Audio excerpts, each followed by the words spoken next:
wow, I thought I wasn't beautiful because my face looked different and I had wrinkles and age spots. And now I think where my beauty comes from doesn't have to do with my face, but being excited and happy is beautiful. That's where beauty comes from. And I think that that also translates to dance. Being a good dancer comes from within.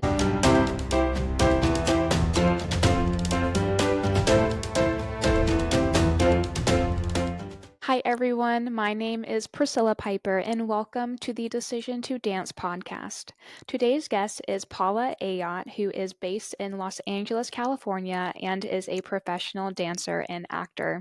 I was so excited to have Paula on the episode because we learn so much about Paula's history and career paths before deciding to return to dance at 57 years old. This is a perfect episode for anybody who is questioning if they are too old to return to something that they love, too old to pursue something that they love professionally, and for anybody who's struggling with feeling like they wish that they were younger, because we talk about how the older you get and the more life you live, the more experience you gain, and what a privilege that is to have, and how wonderful is it to age and to showcase that, because that means you have lived life. And that's a beautiful thing. So I'm so excited for you all to listen to today's episode. And before we get into it, please make sure you give us a follow. Thank you so much for being here. And without further ado, please enjoy.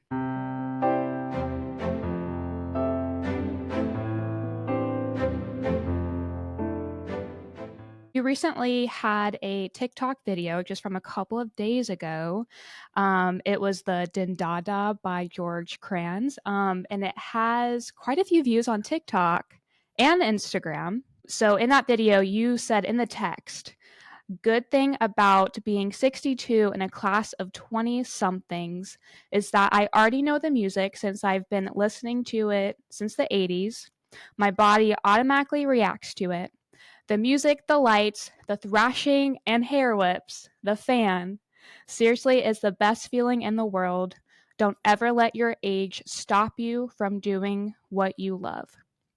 So that last sentence, I feel like, is how you live your life, is what you live by. And after starting a career again in dance at the age of 57, why do you think it is so important that we continually share this message, especially to the dance world? Because the message needs to be heard. I would say I don't want to say dancers my age. I would say dancers of all ages because I hear 20 somethings. I'm 25. I'm too old. I'm 30s, I'm 40s, 50s, 60s. I'm just too old to dance. And I don't think you're ever too old to dance. I think you can dance at any age, either professionally or just to come back to class.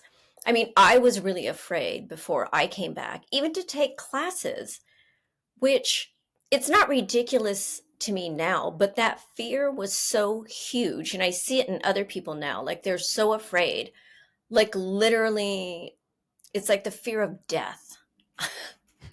A little dramatic, but I feel like It is, dancers but are it's like dramatic. this. I had a friend ask me who was visiting. She hadn't danced maybe 10 years. She's, I think, just 50. She came to LA. We took a beginning hip hop class, a Millennium, which can be a very intimidating place. But and I said, we're going to take from Kayla Jansen. She teaches a beginning class. It's all levels, all ages. She's great. I love her. And my friend asked me, but if I go, are people going to laugh at me?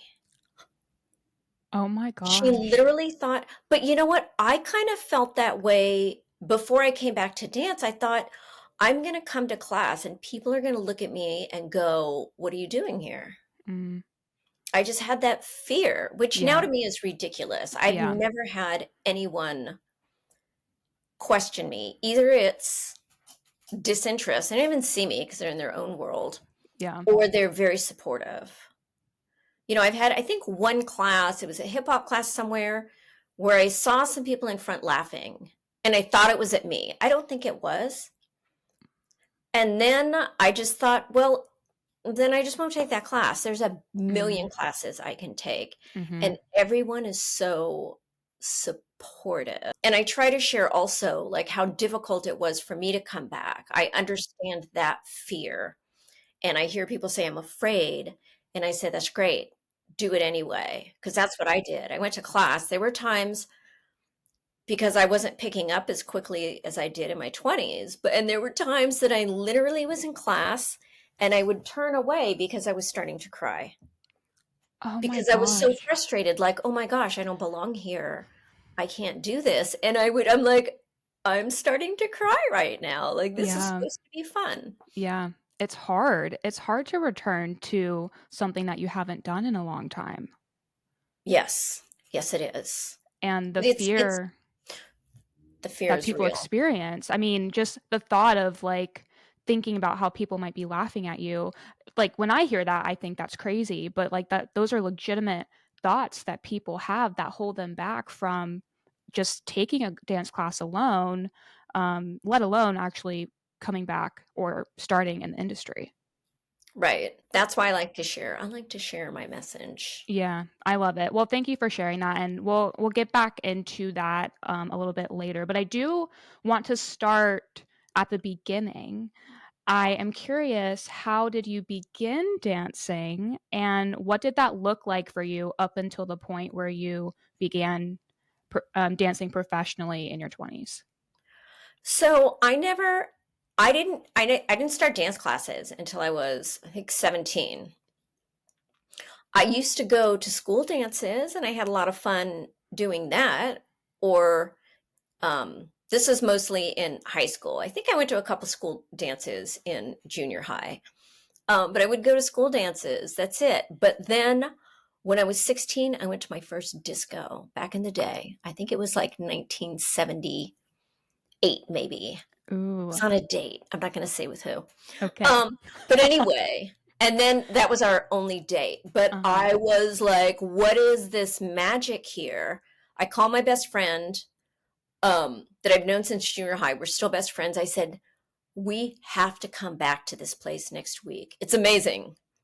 And so we went to this place, it was River City Disco in Sacramento, and we just loved it.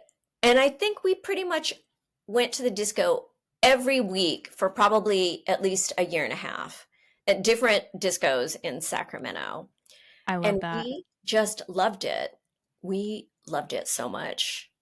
And so that's how I started was in the disco. I think that's why the Oh yeah, the TikTok dance is song. like, Yeah. oh, that's the music I used to listen to and that's what's in my body. So it felt very comfortable. Sometimes when I take classes now, it's like, this stuff is weird. This is not what I Yeah. grew up on. But when I do Yeah. old school stuff, it's like, I got this. So Yeah. anyway, that's where I started dancing. And I remember we heard about an audition for Marriott's Great America, which is like a theme park place. And my best friend and I were like, well, we are great dancers. We're going to go. And we went and had to learn choreography and realized, oh, we don't know how to do this. If we want to dance, we have to take classes. We started at Carmichael School of Performing Arts and we were taking, jazz, ballet, and tap. And they also had this, whole curriculum of like theater for dancers, ballet French. They had stretching classes.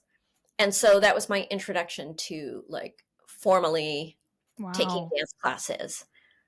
And it wasn't until I saw Flashdance that I was like, this is what I want to do. Wow. So that was the Yeah. turning point for you of you deciding I want to dance professionally. Yeah. And I don't even think it was like that was totally in my head at that point. It was just like, oh, that's how I want to dance. And so I'm going to take more classes and train more. Um, Graduated from high school, was going to city college, didn't really know what I was doing. Just to get my general ed, was taking dance classes there. And then at one point, decided to move to LA, go to Long Beach State, be a dance major, and pursue dance. No real like idea of what I would do, but it was like, I want to be a dancer. I'm going to do it and go to school. And so I was at Cal State Long Beach as a dance major for a whole semester and a half. And then I quit. And then you were done.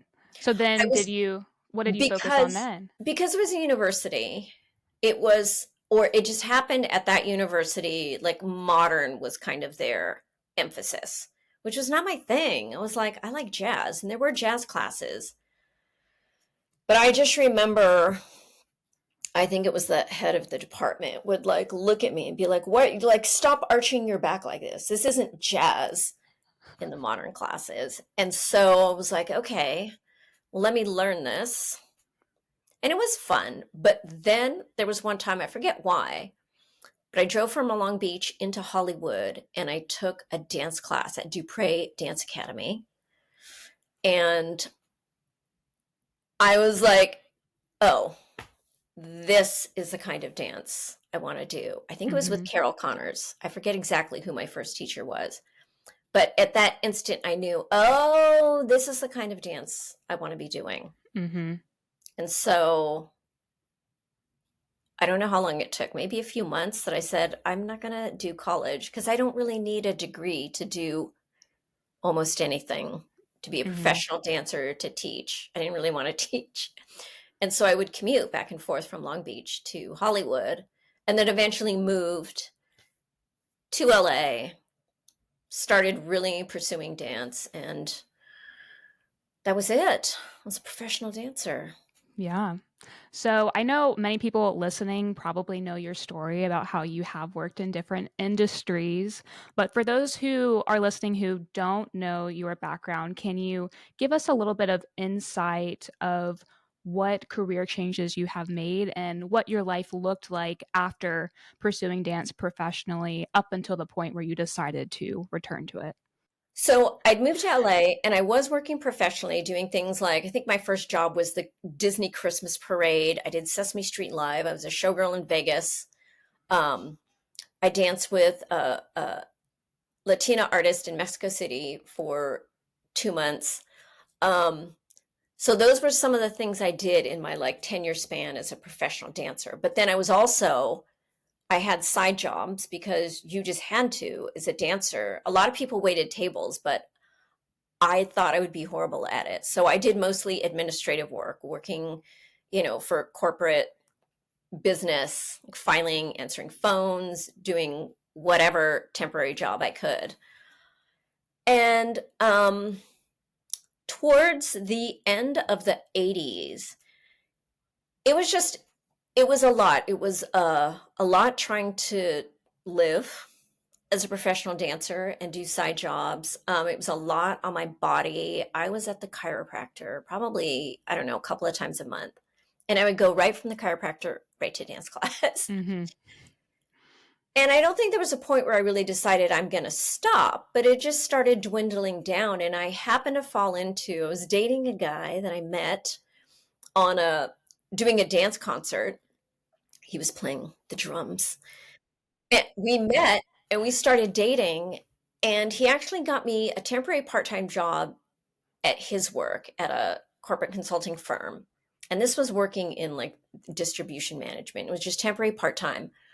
Well, I ended up working there full time doing that, but then shifting to wherever they needed me. I did accounting, I did reception.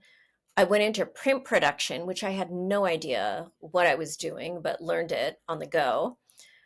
Got mostly really into project management at this corporate consulting firm. And I was there for just under 10 years. It was for me, it was good, steady money. I saved up a lot. I love the people that I worked with.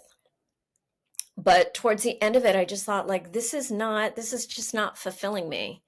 I don't Mhm. really, I don't hate it, but I don't love it.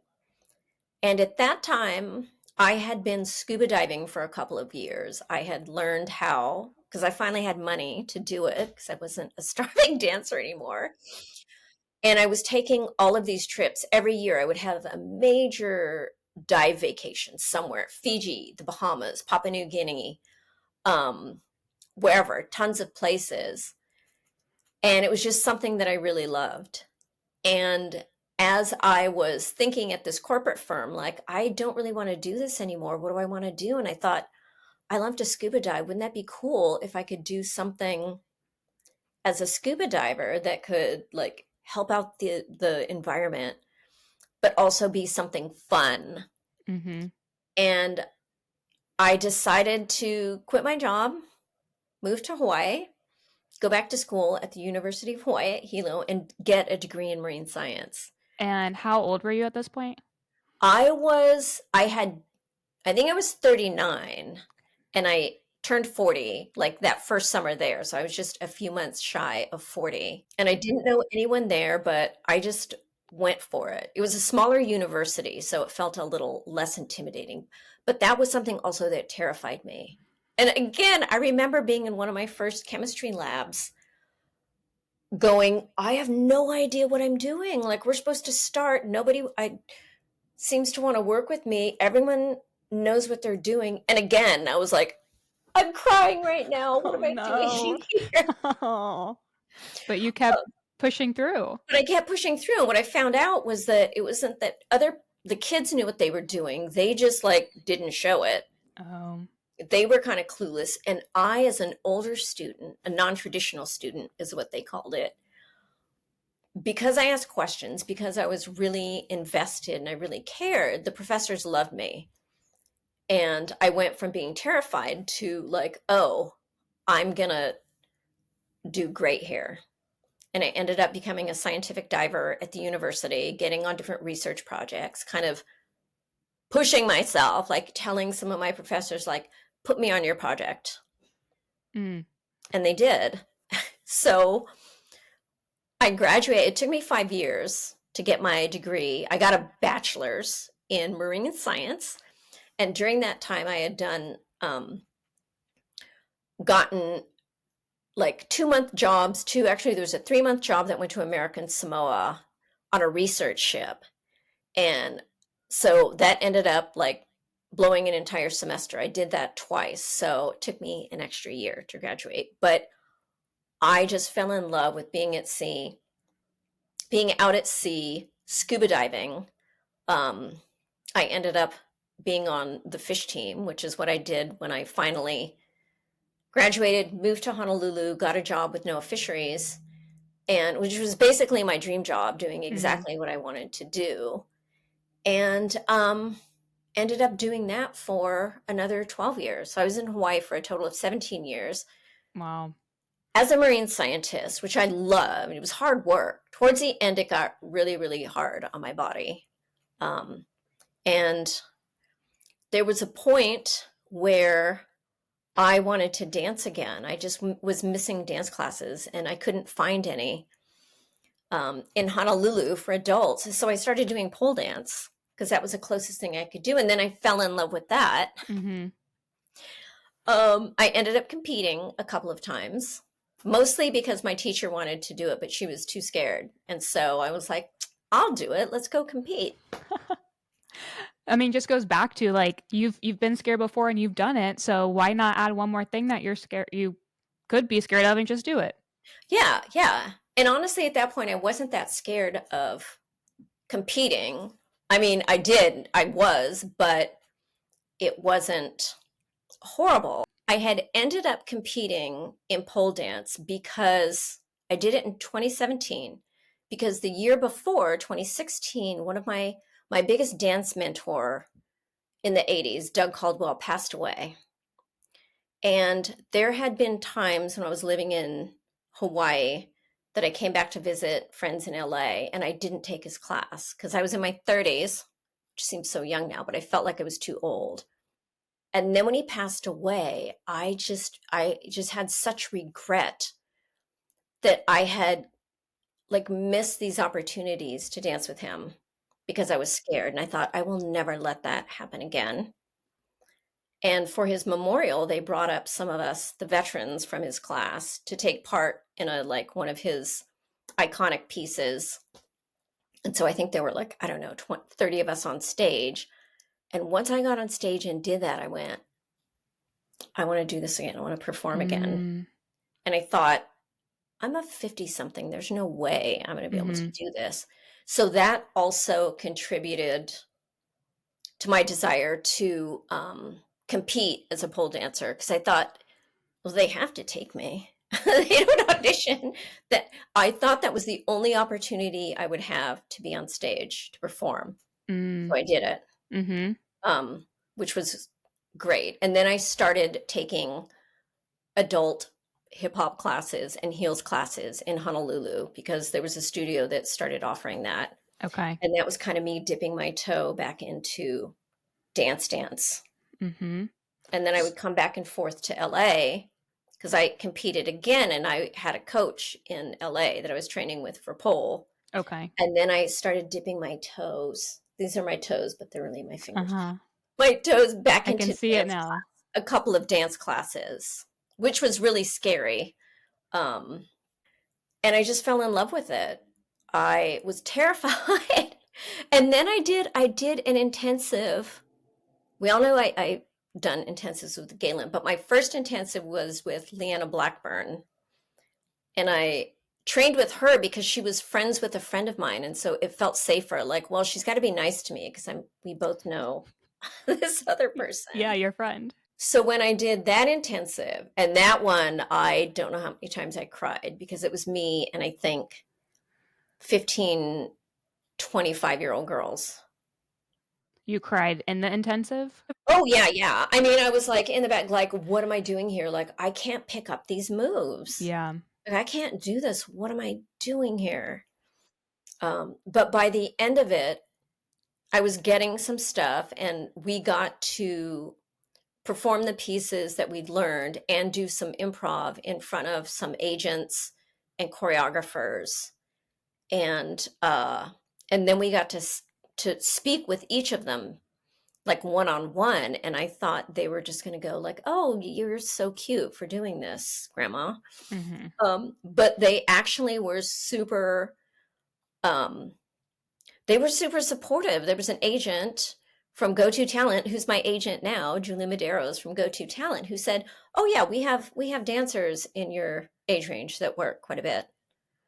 And I met Brian and Scott Nicholson, Ariana Grande's choreographers when she was touring.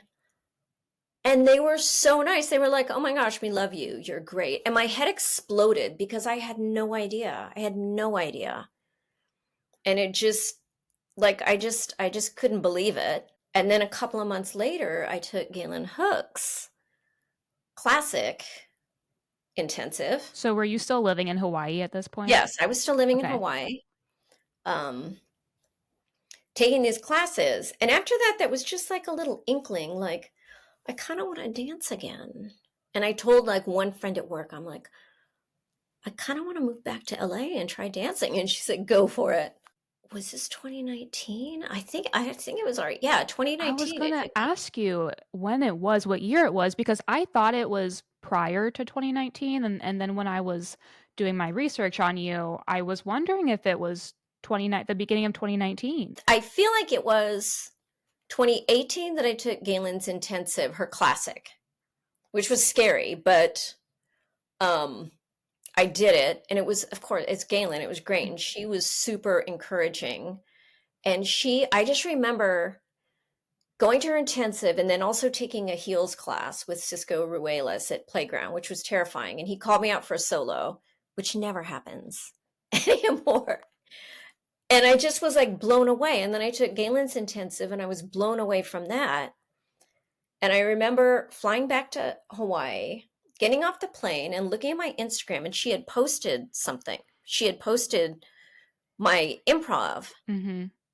and like it had exploded. Mhm. It like, I don't know if I can say it went viral, but like the reaction to it was just amazing. And I was just like, what is, I couldn't believe it. Yeah. And I decided to take her, I think back then it was called immersion. Now it's called game plan. And I was like, I'm going to come back and take this and see what she says. It's her intensive, like, if you want to be a professional dancer. And I'm like, Mhm. I'm just going to do it. So before you did that, you were still living in Hawaii I was and you still living hadn't in Hawaii. okay. And I was like, I'm kind of thinking of this. When I took her intensive, I'm like, I'm kind of thinking maybe I could do this. I kind of want to move back to LA. She's like, and she said you could totally work as a professional dancer, especially commercially. And I went, well, I'm going to do it. Yeah. Especially coming from her. I mean, you know it's true. She wouldn't Yeah, say that if it wasn't true. right, right. And so I went back to LA. I think this was like February, March. And I was like, didn't tell everybody because I was like, I don't have to give them that much notice. But everybody knew that I was going to move back to LA. Hmm. Um, and I think I came back to LA, just decided like, I'm going to move. I don't know what I'm going to do. I don't know how I'm going to find a place to live without a job, because I know that they're going to want that information. Right. Uh, To like find a place to live and all that. yeah. And like, I'm not going to have any money.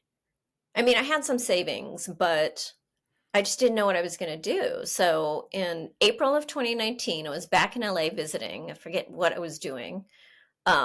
Visiting, kind of checking things out. And I had lunch with a bunch of ex coworkers from the corporate consulting firm because we all stayed in touch and we'd have lunch. We'd all get together every couple of years. And I told them, I said, hey, just so you guys know, I'm moving back. It's April of 2019. I said, I'm moving back in June. I don't have a job. I don't have a place to live, but I'm going to come back and see what happens. And Valley, the woman who was having the lunch at her house, said, oh, well, my son is at college at Berkeley right now. You can stay in his room. And boom, to me, that was just like proof. The universe was like, okay, you're making this leap of faith. Hmm. One of my biggest things was, where am I going to live? And there it was. Didn't even have to look for it. Didn't Just even came have to to look you. for it. And I thought, this is great. I'll stay in her son's room for a couple of months till I find my own place. I'm still here. It's like almost 6 years Oh, is later. that the same one? No Yes. way. Wow. That gives so much context because I feel like when I met you, for some reason, I thought that you had been in LA for such a long time prior to 2020. But that just gives major context of like how long you had been in LA before the start of the pandemic, which really was not that long. No. I mean, I lived in LA throughout the 80s and the 90s. And then I moved away. I was gone for almost 20 years. And then I came back. But yeah, I had just moved here in June of 2019. I mean, everything shut down in March of 2020. But I moved here and it didn't feel like it at the time. But I had my first job and it was a commercial job, which I didn't even imagine, like booking commercial stuff, like in July. Oh my gosh. Yeah. Incredible. Well, before we get into that and I your know, sorry, dance that experience, no, you did a great there's job. there's no way to like make it It a was 5 minute video. important to for people listening to have all of that context before we continue speaking because it makes up such a huge part of who you are and your story. Mhm. And something I want to ask you, because I feel like even if you haven't been dancing your entire life, and if you return to dance later in life, there are either mindsets, perspectives, skill sets that you take with you from your previous jobs, from your previous life experience into your dance profession.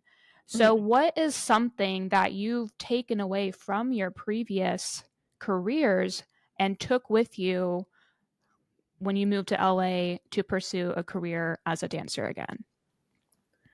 I think one of the things that I've always made a goal, and when I was growing up, I didn't really have like, oh, I want to do this. I want to grow up and be I don't even know. I didn't have any idea. I didn't, and I'm lucky because I didn't have any pressure from my parents to like go to college, do these things. They were not highly educated, had never gone to college, so that wasn't a push for me. I think they were just happy that I was staying out of trouble. I have 3 older brothers. That's all I'm going to Yeah, say about that. that's all that So there's mattered. no pressure that way. My thing was, I had always told myself I will never work at a job where people are mean to me.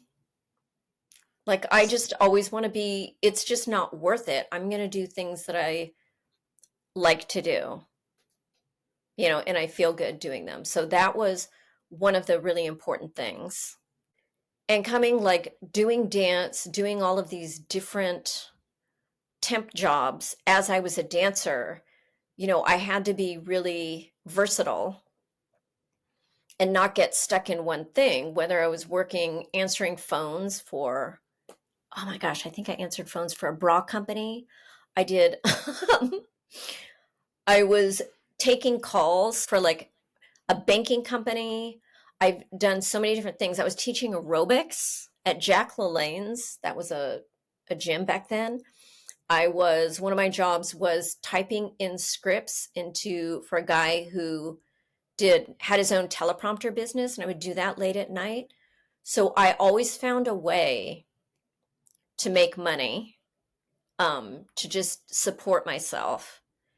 And I think doing different things, so many of them, I'd go into a job and be like, I don't really know what's going on or how to do it, but I'm just going to do my best. So that Just figure it out. help give me confidence to go, like, you don't Yeah. need to know exactly what you're doing to just Mhm. jump in. I Mhm. think that was a big thing with even with dance, oh, you're going to go dance on the Pinocchio float for Disneyland. Mhm. I've never done anything like that. Or Right. you're going to be a showgirl in Las Vegas, like, which for someone who was at that point 5'2", I'm 5'1" now. That's what happens when you get older. And just getting thrown into the show. Yeah. Uh, all of those things help me learn how to just realize it's like, okay, you feel like you don't know how to do this, but you're just going to do it, like you're in it. And so I think that's really important. And especially coming back as I was older, taking classes, going like, I don't really know what I'm doing. I'm not ready. I feel like I've had so many jobs, so many things that I've done that I did not feel ready for. Moving back to LA, moving to Hawaii, moving back to LA. Like I say, I had little savings, but all of those times I had credit card debt. I was like, had not prepared for it. I was not ready. And But there's you still so many figured it things that I out. Yeah, like that's something that I think is super important is like you can't wait until you think you're ready because you'll never be Mm-mm. ready enough ever. You just have to go for it. And so Absolutely. that is really something that has stuck with me. And one of the big things that I've learned that I tell people is I work a lot. It doesn't always feel like it, but I do work a lot. And Mhm. I'm a good dancer, I think. Yeah, you are. Um, Your but I video's going viral over here. But I think part of it is my confidence or just the like I'm just going to go for it. And I tell one of the big things I tell people is audacity trumps talent. Mm. Obsession trumps talent. I Mhm. work my butt off. I hustle. I actually did write down that you had said in the past, "Audacity trumps talent." So can you elaborate on that a little bit? Because I know, like, we know what that means, but I feel like people do need to hear it and be reminded of it. So can you just elaborate a little bit more? I think back to when I was a dancer in my 20s and I feel like I just kept training and training and training. For one thing, I loved it, especially the lyrical classes I took with Doug Caldwell, which when I first started training with him, I was taking 8 classes a week with him, 8, because I loved it so much, but also I always felt like, "Oh, I have to get better.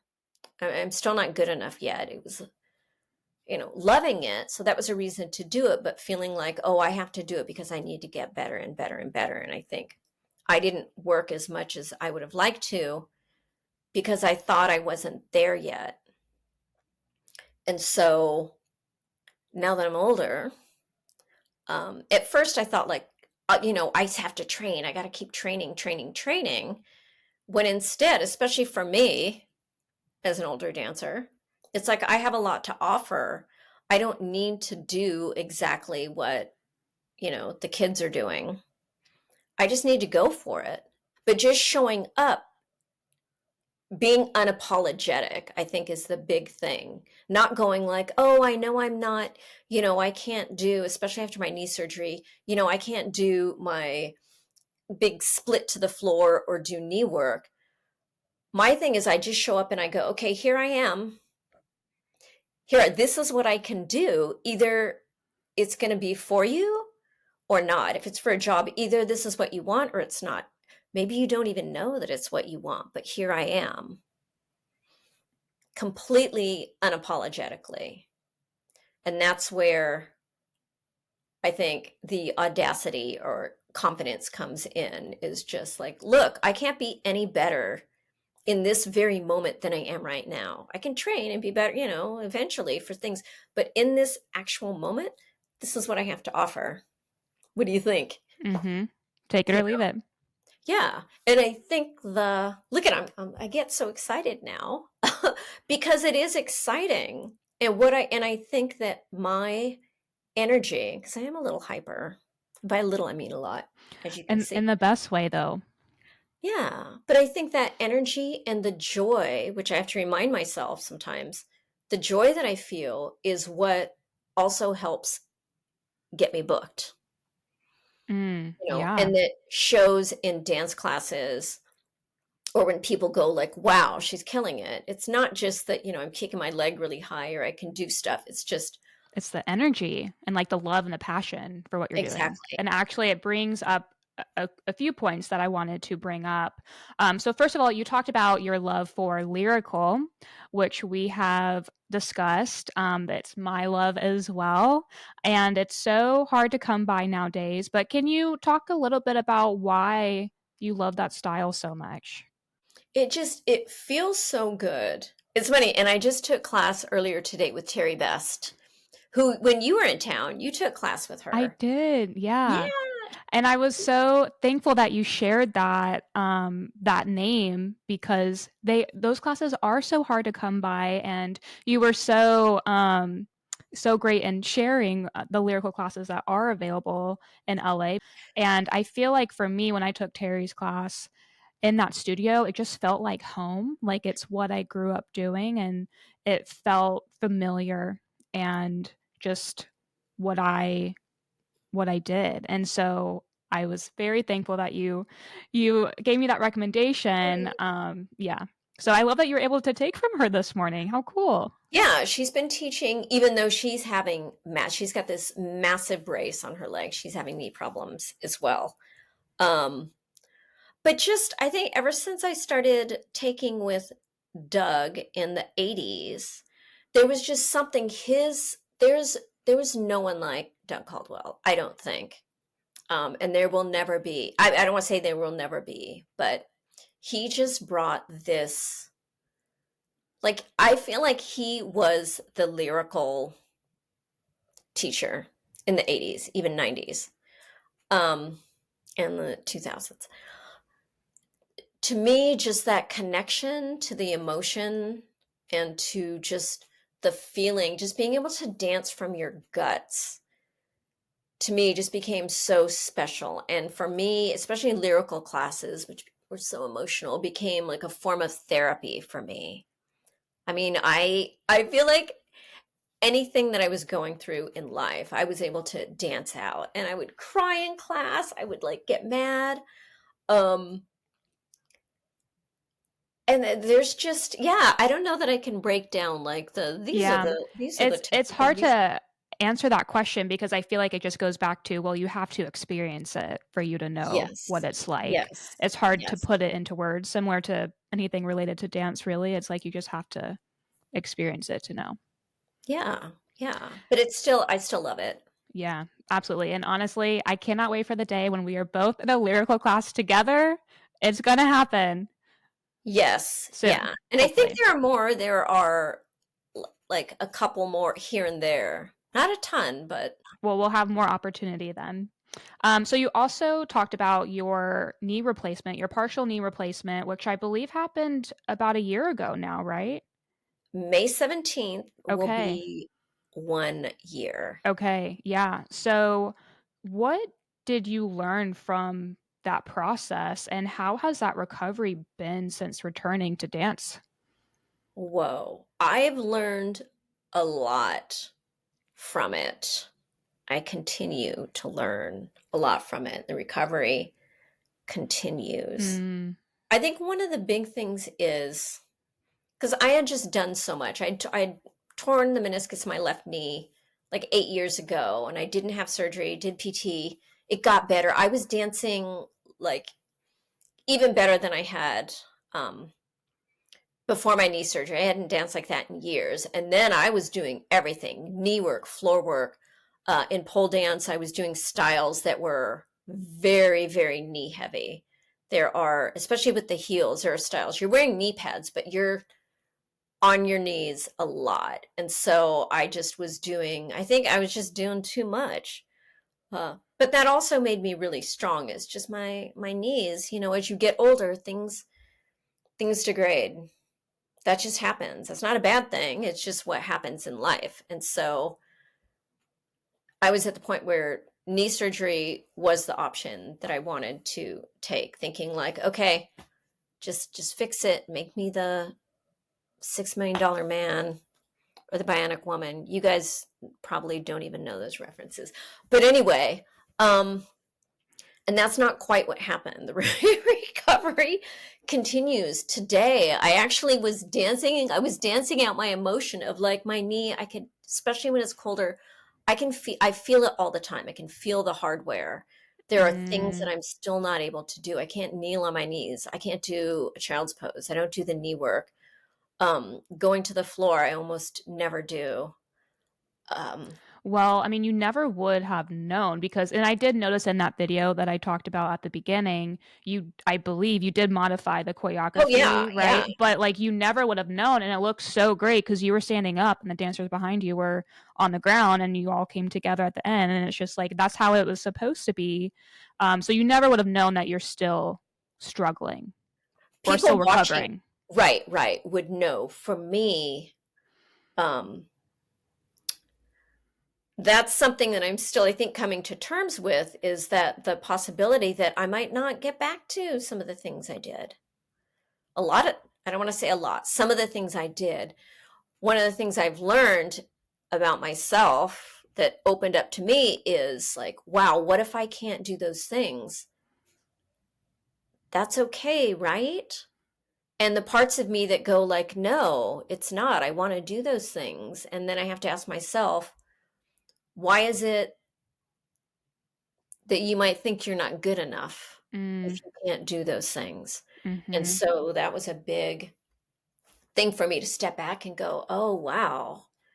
I feel like if I can't do some of these things that I'm not going to be good enough. mhm, So, and that's something I still think about and go when I try to push myself or do things that I just think like, why do you feel like you have to do those things? yep, If it's going to hurt, why do you think you're not good enough as a dancer? There's a million things, other things I can do.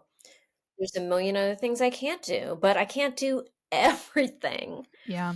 So, I feel like as dancers, that's so common to think those things like, "Oh, I can't do what I did when I was 15 years old, so I'm not good anymore." And it's like, we really need to reevaluate that.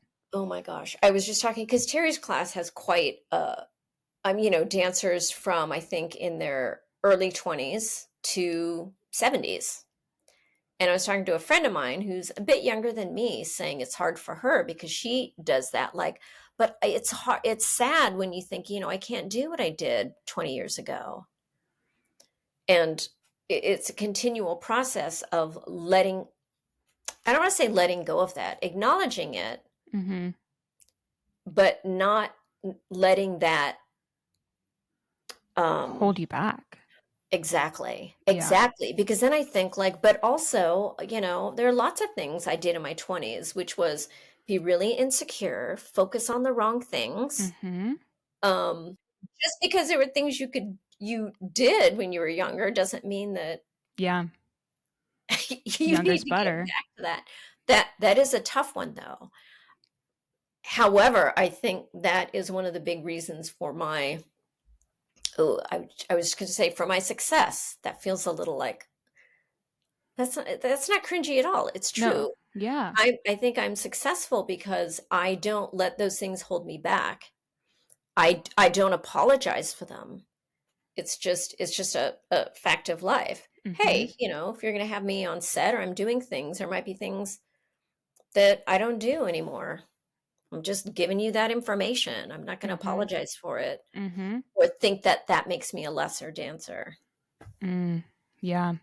And I think it's also especially true. You see that a lot, I feel like, in dancers who have trained in jazz, lyrical ballet. Mhm. At least that's my assumption, because a lot of that is around the technique that you do when you are executing those styles. But in reality, it's like there's so many other options that we have now, so many styles that we can do. You don't have to kick your leg, you don't have to do the leaps, you don't have to do the turns to be a fantastic dancer that's telling an incredible story. Yes. I'm going to share just something that I remember. I'm just going to say it about Galen. I Mhm. just remember, I think it was one of the online, because Priscilla, that's how I met you, was doing her Yes. digital classes during the pandemic. Yes. And we were doing something, she was giving a little warm up. And I think Galen is one of the most incredible dancers. I mean, how many hundreds of times have I watched River and Love on the Brain and so many other things thinking, Mhm. "Oh, I love her dancing." Yeah, you and But she's, everyone else. I know. So I'm watching, we're doing this digital class. She's doing a warm up. We're going to stretch. And she was like, "Oh my gosh, I'm so stiff." And she couldn't touch her toes. She's like, "I can't do this." I feel like I shared this with you and now I'm sharing it with the world. Way to call her out. I know. Sorry, Galen. But the point is this. When Galen went, "I can't even touch my toes," I went, "Wait a minute. Have I ever seen Galen do like a full botma? Right. Do a split to the floor? Like, no, I haven't. Do I think she's any less of a dancer? No." And that just kind of really opened my mind. Like, oh, there are a lot of dancers who can't do some of these things, but they're still incredible dancers. Mhm. And I'm just going to say, especially in the professional world, unless you're doing concert dance or you're going to compete on World of Dance, a lot of times you're not doing that technical Mhm. stuff. I was just on, if you've seen the episode at Steps of Etoile, the new Amazon Prime I thing, I haven't was on seen an it episode. yet.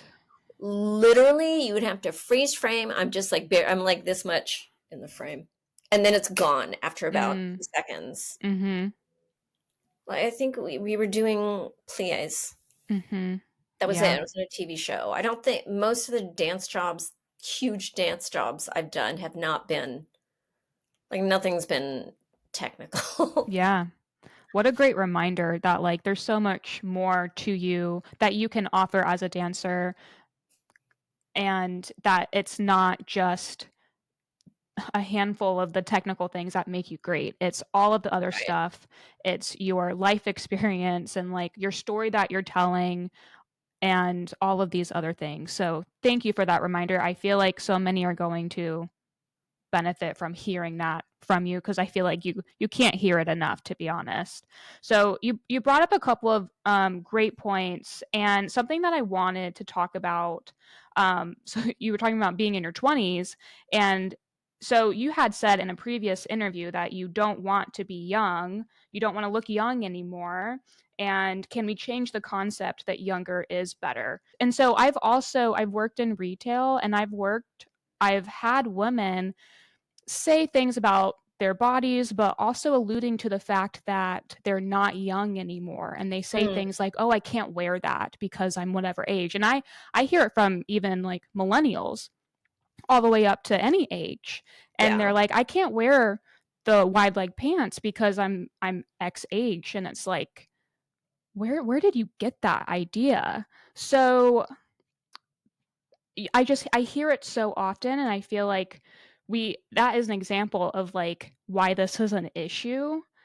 So what would you tell somebody who is struggling with that, who says, "I wish I was still young"?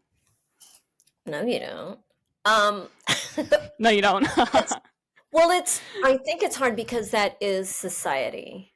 That is a big thing. And I just, when you said, like, why can't you wear that? How many articles or things do you see, or things on social media, whatnot? You can't wear that if you're over 40, if you're over 50, or, if you're trying to look young. I mean, you can wear whatever you want. But it is kind of ingrained in us to look at, all the products, age defying, things look younger, feel younger in beauty products, in whatever, there's always this thing that younger is better. Um, you see it in media. I mean, older women don't, in movies and TV shows and, as anchor women, just in just about anything, women, when they get to a certain age in our country, are kind of devalued. People don't see the the benefit of the value of a woman, especially after menopause. Thank you, Holly Berry, for like being such a spokesperson for menopause, which happens to every single woman, Mhm. every woman. And in Mhm. other cultures, older women are revered. Mm. Um, so I think the first thing to do, and I've had to do this, is get out of the habit, because I think it is, of saying like, oh my gosh, I can't. And I hear women of all ages do this in dance class. It's just whatever, like, oh my gosh, I can't do that. I'm too old. This hurts. I'm getting so old. Mm. Or, oh my gosh, look at me. Well, no, I look great right now. This, like, the makeup and the hair and the lighting.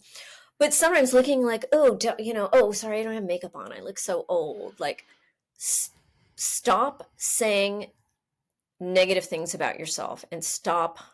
That was something I had to train to do. Is like anytime I would say that, like, "Ah, I'm so old," or whatever, it's like, stop, just stop.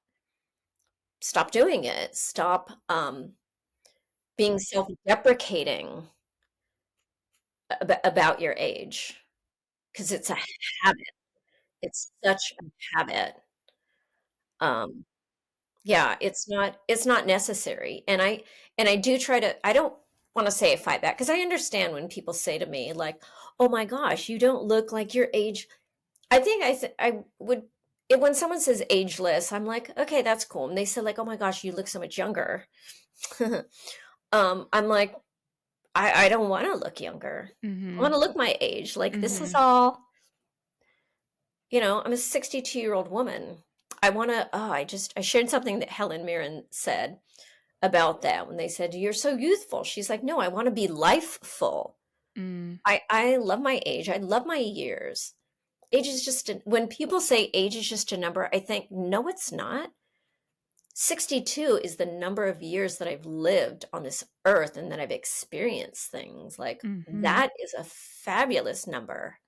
Yeah. So And why say don't, oh, it's just a number. I'm like, well, you're saying it like it's bad. yeah, like it means nothing. Yeah. Yeah, and what a gift to be able to age and to live life.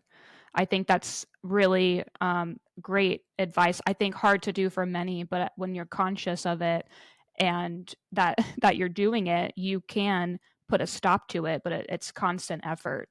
And then over time, eventually, you won't even believe those things anymore. Exactly, exactly. And when you look at yourself, because there was a point, sorry, I'm keeping an eye on the time, but I think this is important. I was teaching dance at my pole studio. So it was very simple kind of dance moves combined with a tiny bit of pole.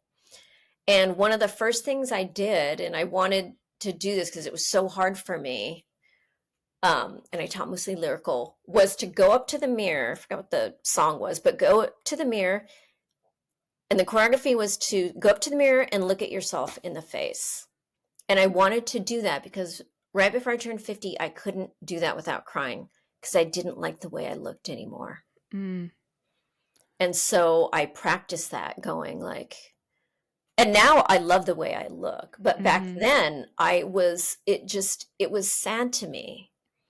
And it's sad to me now to think like, wow, I thought I wasn't beautiful because my face looked different and I had wrinkles and age spots. And now I think where my beauty comes from doesn't have to do with my face. It just has to do with accepting what I look like. Like, what makes me beautiful is not this, but Mhm. like, like that's not beautiful, but being excited and Yeah. happy is Mhm. beautiful. That's Yeah. where beauty comes from. And I think that that also translates to dance. Being a good dancer comes from within, and it's also a choice. Being good is a choice. I choose to be good, and I acknowledge that I'm good, just like I choose to be beautiful. Mhm. It's Yeah. not something that comes from me externally. It's something that I decide. Mhm. In regards to what we had just talked about, and you can correct me if I'm wrong, but I do feel like from my observation that the industry is changing, that you do see more representation than you have in the past. Um, Definitely. and as I was doing my research on you, like looking at your social media and listening to what other podcasts you've been on, I was thinking about, like, of course, I know that one of your purpose with what you're doing is showing that other people at any age can do what they love. But I was like, does she realize that she's also changing the industry as well by going to auditions, by booking the jobs, by showing up to class and posting your videos on social media? And like, for example, you said you had been to an audition and it was a pole audition, I believe. And the artist probably didn't have in mind somebody your age. But then after you showed up, she was like, oh, that's somebody that I want. So I feel like that's an example of you changing the industry, like one audition, one job, one class at a time. Is that something that you think about? Oh, for sure. For sure. It's my goal. It's my goal to change the industry. And part of that happens just by me showing up. And I tell some older dancers too, or just like, you don't always have to even do anything. You just like show up. Just the fact that you're in the room, people go like, oh, huh, okay. And I do feel like I have shifted things. I know I was the oldest person to take any of Galen's seminars ever, but that's not true anymore. She's got people 40s, 50s, 60s. I think there are people older than me now that have Mhm. taken.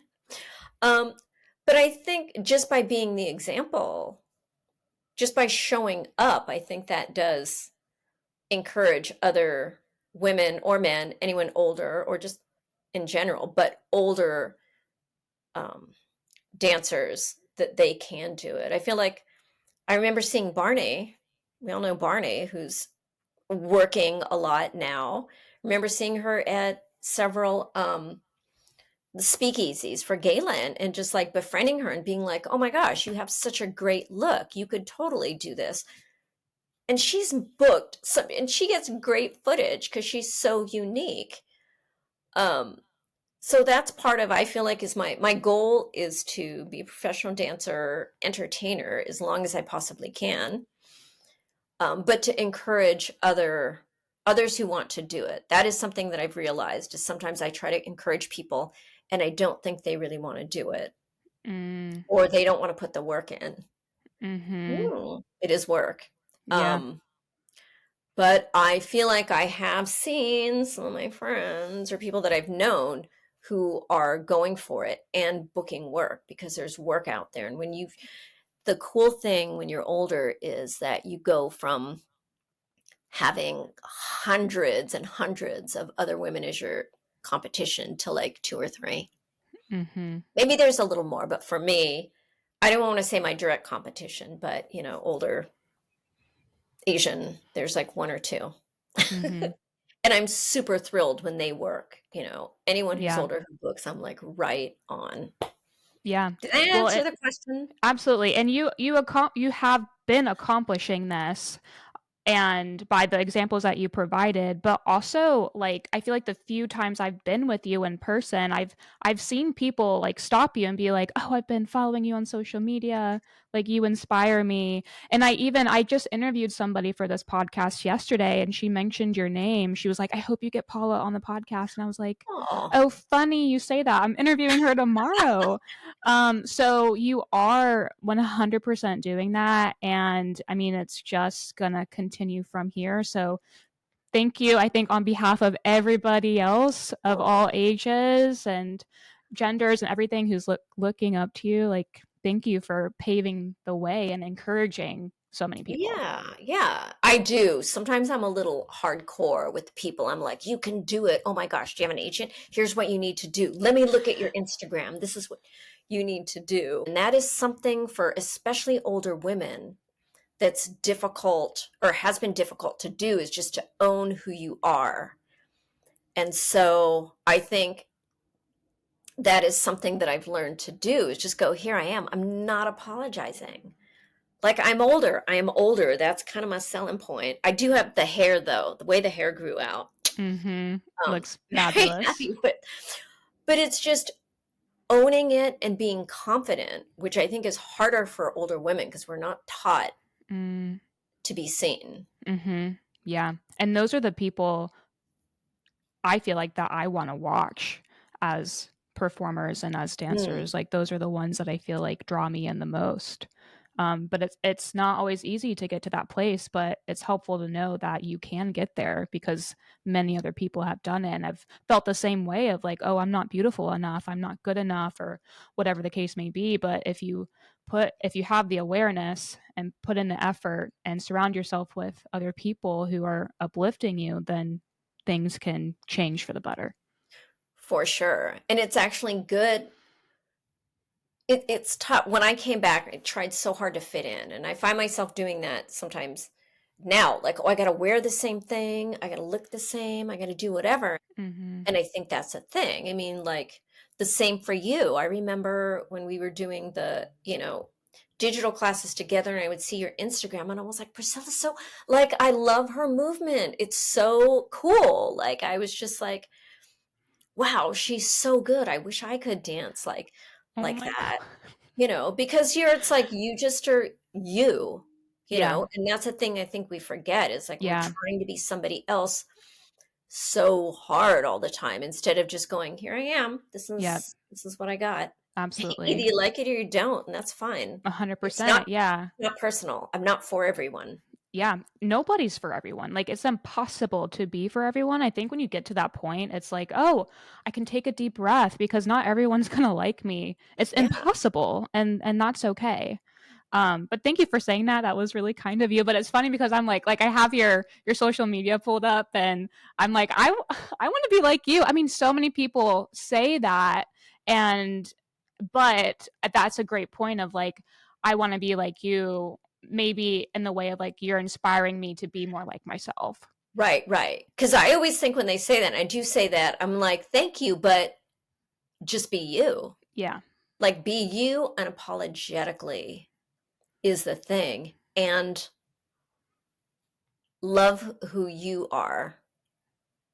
And that can take a lot of work too. Listen, that takes therapy, which I am like 100% for. I do a lot of therapy, I do personal development. I'm continually working on myself. One of the things I think I'm really good at, and I had a therapist actually tell me that, is that I am good and I'm willing to dig and get uncomfortable and find out what's going on inside. And sometimes it's kind of ugly, but I'm not afraid of that. Sometimes I am, but I But you keep have to, going anyway.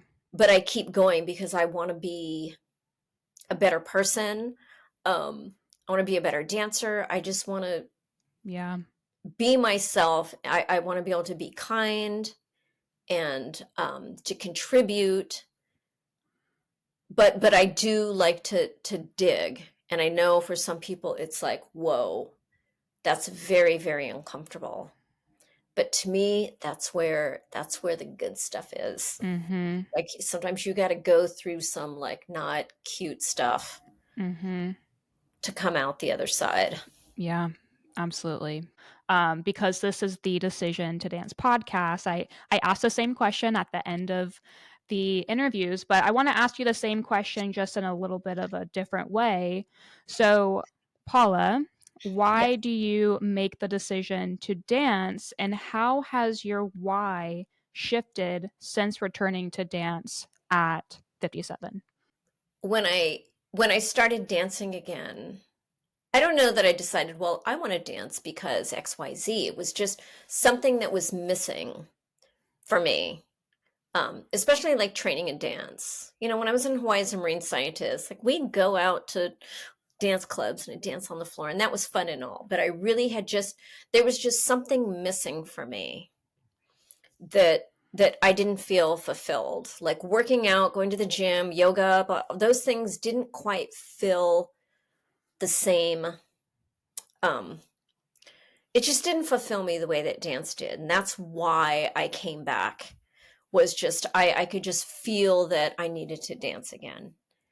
And so now, I mean, I'm dancing. There's no like, well, why do I dance now? It's just, well, because I do.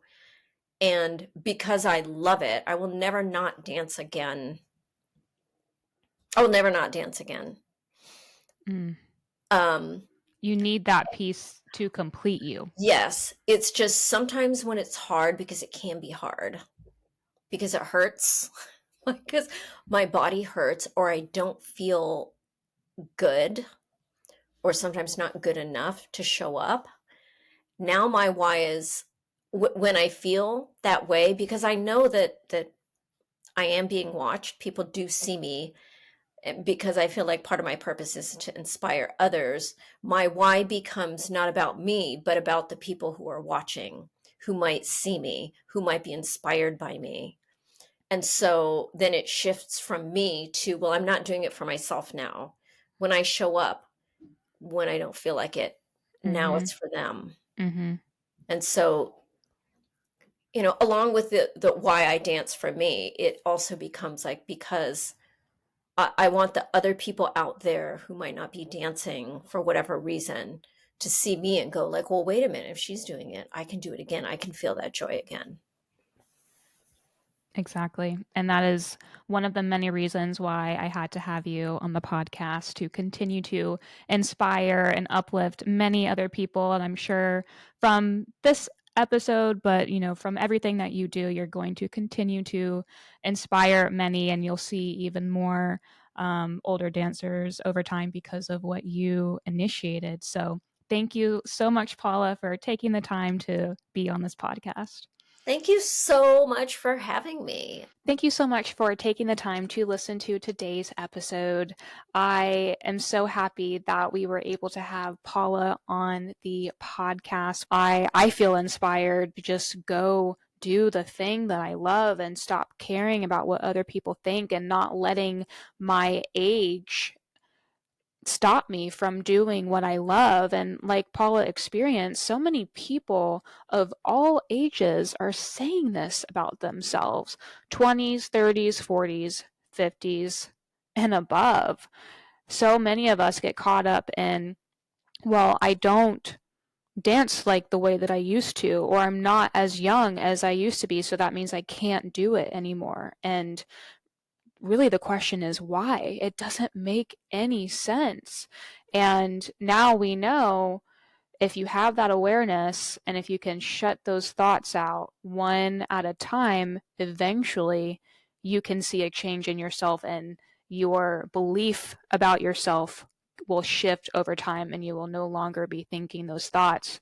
But it really just goes to show that we all are in the same boat, feeling the same things, thinking the same things, and going through it together. So what a beautiful and wonderful episode this was. Thank you so much for taking the time to listen, as always.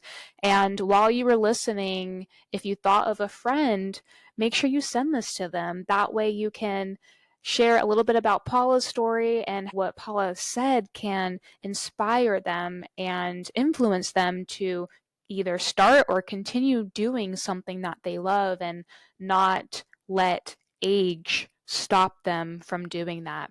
So, thank you so much for taking the time to be here. Like I have said before, as a new podcast, it just means so much that you all are making the decision to support. So, thank you for being here, and we will see you all in the next episode.